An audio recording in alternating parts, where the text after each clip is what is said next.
So this morning, I saw an Instagram post where a lady was saying that we should treat ourselves like we treat our children or our new babies, right? We don't play about them. Very protective, very much like, no, you're not gonna take care of my child if I'm not completely sure that you are going to treat them with the same care that I would, right? Or that I'm okay with, right? If a person shows an attitude towards our child, it's not really about, oh, maybe they're having a rough time or maybe they're triggered, whatever. Okay, cool. I'm not gonna have my child around you. That reminded me of a conversation that I had where I explained that as a child, as a little girl and an only child, when I was hesitant to let other kids play with my things, people thought it was because I was stingy, right? Or I wasn't used to sharing. I was an only child who wasn't used to people touching her things. But the reality is I like to share. I'd really rather give one to the other child and keep mine. Because even at an early age, partly because of a parent, partly because of other things, and seeing how children play with things, I realized that people do not value or put the same value on things that you value, right? Those things that you held dear as a child, right? Your favorite bear, your favorite doll, your favorite action figure, your favorite car, whatever it was, another kid may break it, may tear it. Sometimes because they were just rough with their things, and of course they were going to be rough with yours. Other times it was because it was yours, and they didn't care. And this is still back at a time when parents actually replaced things, or parents paid for the damage that was done for their child, by their child. But I had realized that they just weren't going to treat those things like that, so I was hesitant, right? And I went on to say in that conversation that had I realized the same about me, I could have spared myself being mishandled.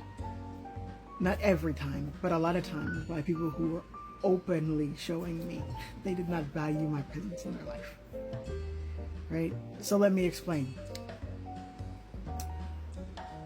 I am the most precious thing that I have. So if someone shows me that they don't value themselves or they don't value me in their life, they should lose access.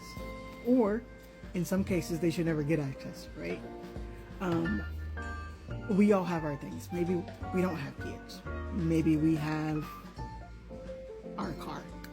Maybe we have a certain thing that's been passed down generations, right?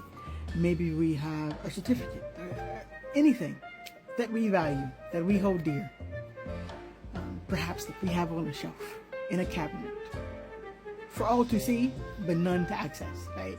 We don't mistreat it, we don't throw it around, we're not careless with it, and we definitely don't let anybody else do that. We are our most precious, for lack of a better word, item that we could ever have.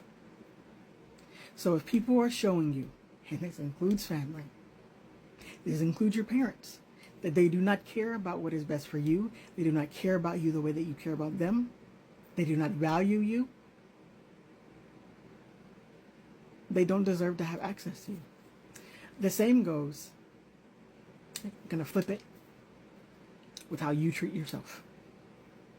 If you know that you are doing some things that are self-sabotaging, that are self-destructive, you need to fix it.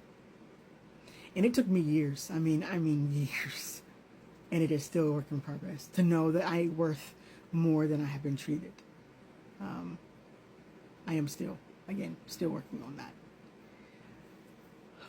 But this is just a reminder. Give yourself the same kindness, care, compassion, gentleness that you give everyone else. Give it to yourself.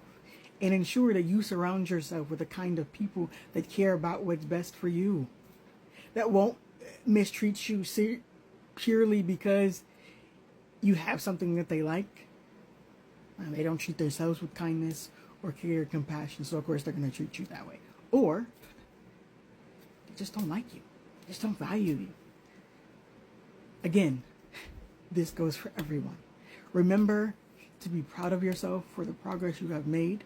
Remember As I always say, healing is a journey, it is not a destination. We are constantly healing. Do not get hard on yourself, okay? Be good to others, but also remember that you deserve to sit in rooms where you are valued.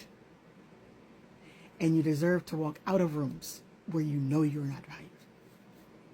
I hope that you have an amazing rest of your week. Remember, you're worth it. You deserve good things. And until next time, I'll talk to you later.